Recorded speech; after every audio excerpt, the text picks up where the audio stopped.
I will start with the English story. This English story is by Edgar Allan Poe. He is a Gothic literature writer और ये story भी Gothic style literature है. It is about a man जिसने एक murder commit किया है और अब वो एक इंटरोगेशन में है और as a narrator that murderer is convincing its listeners और इट्स रीडर्स कि वो मैड नहीं है. उसने कमिट तो किया है मर्डर लेकिन वो पागल नहीं है. तो वो जितनी भी कॉम्प्लेक्सिटीज उसकी साइकोलॉजिकल कॉम्प्लेक्सिटीज हैं वो बहुत अच्छे से राइटर ने शॉर्ट स्टोरीज में लिखी हैं. तो आई थिंक आई होप कि मैं उसको जस्टिस कर पाऊँ उसके साथ.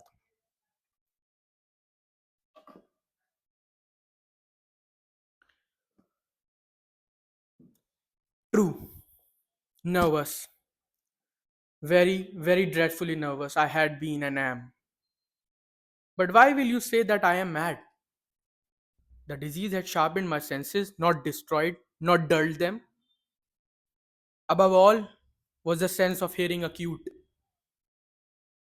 I heard all things in heaven and in the earth. I heard many things in hell. How then am I mad? Hearken and observe how healthily, how calmly I can tell you the whole story. It is impossible to say how first the idea entered my brain, but once conceived, it haunted me day and night. Object there was none, passion there was none. I loved the old man. He had never wronged me. He had never given me insult. For his gold I had no desire. I think it was his eye. Yes, it was this. One of his eye, one of his eyes resembled that of a vulture, a pale blue eye with a film over it. Whenever it fell upon me, my blood ran cold, and so by degrees, very gradually, I made up my mind to take the life of the old man, and thus rid myself of the eye forever. Now, this is the point, This is the point you fancy me mad. Madmen know nothing. But you should have seen me. You should have seen how wisely I proceeded, with what caution, with what foresight, with what dissimulation I went to work. I was never kinder to the man than during the whole week before I killed him. And every night, about midnight, I turned the latch of his door and opened it. Oh, so gently. And then, when I had made an opening sufficient for my head, I put in a dark lantern, all close, so that no light shone out. And then I thrust in my head. Oh, you would have laughed to see how cunningly I thrusted in and moved it slowly, very slowly, that I might not disturb the old man's sleep. It took me an hour to place my whole head within the opening, so far that I could see him as he lay upon his bed. Would a madman have been so wise as this? And then, when my head was well in the room, I undid the lantern cautiously. Oh, so cautiously. Cautiously, for the hinges creaked, I undid just so much that a single thin ray fell upon the vulture eye. And this I had did for 7 long nights. Every night, just at midnight, but I found the eye always closed. And so it was impossible to do the work, for it was not the old man who vexed me, but his evil eye. And every morning, when the day broke, I went boldly into the chamber and spoke courageously to him, calling him by name in a hearty tone and inquiring how he had passed the night. So you see, he would have been a very profound old man. Indeed, to suspect that every night, just at 12, I looked in upon him while he slept. Upon the eighth night, I was more than usually cautious in opening the door. A watch's minute hand moves more quickly than did mine. Never before that night had I felt that extent of my own powers, of my own sagacity. I could scarcely contain my feelings of triumph to think that there I was, opening the door, little by little, and he not even to dream of my secret deeds or thoughts. I fairly chuckled at the idea, and perhaps he heard me. Perhaps he heard me, for he moved on the bed suddenly, as it startled. Now you may think that I drew back, but no. His room was as black as pitch, with the thick darkness, for the shutters were closed, fastened through fear of robbers. And so I knew that he could not see the opening of the door, and I kept pushing it on, steadily, steadily. I had my head in and was about to open the lantern when my thumb slipped upon the tin fastening, and the old man sprang up on his bed, crying, "Who's there?" I kept quiet, still, and said nothing. For a whole hour, I did not move a muscle, and in the meantime, I did not hear him lie down.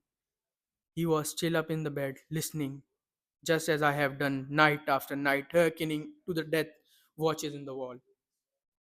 Presently, I heard a slight groan, and I knew it was the groan of a mortal terror. It was not a groan of pain or grief. Oh no! It was a low, stifled sound that arises from the bottom of the soul when overcharged with awe. I knew the sound well. Many a night, just at midnight, when all the world slept, it was welled up from my own bosom, deepening with its dreadful echo the terrors that distracted me. I say I knew it well. I knew that the old man felt and pitied him, although I chuckled at heart. I knew that he had been lying awake ever since the first slight noise. When he heard, when he had turned in the bed, his fears had been ever since growing upon him. He has been trying to fancy them causeless, but could not. He had been saying to himself, "It is nothing but the wind of the chimney. It is only a mouse crossing the floor, or it is merely a cricket which has made a single chirp." Yes, he has been trying to comfort himself with these suppositions, but he had found all in vain, all in vain. Because death, because death in approaching him had stalked with his black shadow before him and enveloped the victim, and it was the mournful influence of the unperceived shadow that caused him to feel, although he neither saw nor heard, to feel the presence of my head within the room. When I had waited a long time, very patiently, without hearing him lie down, I resolved to open a very little crevice in the lantern. So I opened it. You cannot imagine how stealthily until at length a single dim ray, like the thread of the spider, shot from the crevice of and fall upon the vulture eye. It was open, wide, wide open, and I grew furious as I gazed upon it. I saw it with perfect distinction. I all a blue, dull, with a hideous veil over it that chilled the very marrow in my bones. But I could see nothing else of the man's face or person, for I had directed the rays as if by instinct precisely upon the damn spot. And now, have I not told you that what you mistake for madness is but over acuteness of the senses? Now, I say, there came to my ears a low, dull, quick sound with a watch makes when enveloped in cotton. I knew that sound well, too. It was the beating of the old man's heart. It increased my fury, as the beating of a drum stimulates the soldier into courage. But even yet I refrained and kept still. I scarcely breathed. I held the lantern motionless. I tried how steadily I could maintain the ray upon the eye. Meanwhile, the hellish tattoo of the heart increased. It grew quicker and quicker and louder every instinct. The old man's terror must have been extreme. It grew louder, I say louder every moment. Do you mark me well? I have told you that I am nervous. So I am.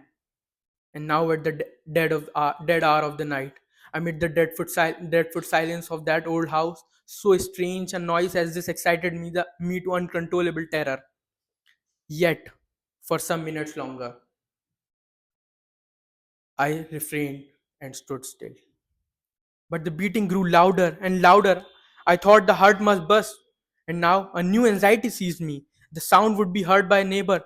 The old man's hour had come. With a loud yell, I threw upon the lantern and leaped into the room. He shrieked once only.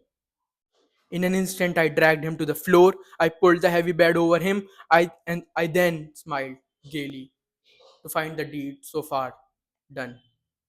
But for many minutes, the heart beat on a muffled sound. This, however, did not vex me. It would not be heard through the wall. At length, it ceased. The old man was dead. I removed the bed and examined the corpse. Yes, he was stone cold, s- stone dead. I placed my head upon the heart and held it there many minutes. There was no pulsation. He was stone dead. His eye would tr- his eye would trouble me not no more. I still think you think me mad. If you still think me mad, you will think so no longer when I describe the wise precautions I took for the concealment of the body. The night waned and I worked hastily but in silence. First of all, I dismembered the corpse. I cut off his head and the arms and the legs. I then took up three planks from the flooring of the chamber and deposited all between the scantling. I then replaced the board so cleverly, so cunningly that no human eye, not even his, could have detected anything wrong. There was nothing to wash out, no stain of any kind, no blood spot, whatever. I had been too wary of for that. A tub had caught all. When I had made an end of these labors, it was 4 o'clock. Still dark as midnight. As the bell sounded the hour, there came a knocking at the street door. I went down to open it with a light heart. For what had I now to fear? Then entered three men who introduced themselves with perfect suavity as officers of the police. A shriek had been heard by a neighbor during the night. Suspicion of foul play had been aroused. Information had been lodged at the police office, and the officers, had been deputed to search the premises. I smiled. For what had I to fear? I bade the gentleman welcome. The shriek, I said, was my own in a dream. The old man I mentioned was absent in the country. I took my visitors all over the house. I bade them search well. I led them at length to his chamber. I showed them his treasures secure, undisturbed.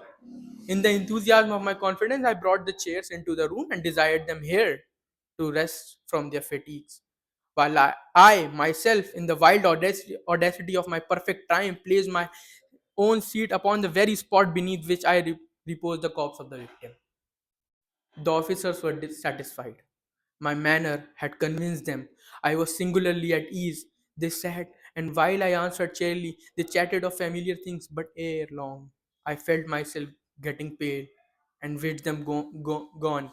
My head ached, and I fancied a ringing in my ear, but still they sat and still chatted. The ringing became more distinct. It continued and became more distinct. I talked more freely to get rid of the feeling, but it continued and gained definitiveness until, at length, I found that the noise was not within my ears. No doubt, I know. No doubt, I now grew pale, very pale. But I talked more fluently, and with a heightened voice. Yet the sound increased, and what could I do? It was a low, dull, quick sound, much such a sound as a watch makes when enveloped in a cotton. I gasped for breath, and yet the officers heard it not. I talked more quickly, more vehemently, but the noise steadily increased. I arose and argued about trifles in a high key and with violent gesticulation, but the noise steadily increased. Why would they not be gone? Why? I paced the floor to and fro with heavy stride, as if excited to fury by the observations of the men, but the noise steadily increased. Oh God, what could I do? I foamed, I raved, I swore, I sung the chair upon which I had been sitting and grated it upon the boards, but the noise arose over all and continually increased. It grew louder, louder, louder, and still the men chatted pleasantly and smiled. Was it possible they heard not? Almighty God, no, no, they heard, they suspected, they knew they were making a mockery of my horrors. This I thought, and this I think, but anything was better than this agony. Anything was more tolerable than this derision. I could bear those hypocritical smiles no longer. I felt that I must scream or die, and now again, hark, louder, louder, louder. Villains! I shrieked. Dissemble no more. I admit the deed. Tear up the planks. Here, here lies. It is the beating of his hideous heart. Thank you.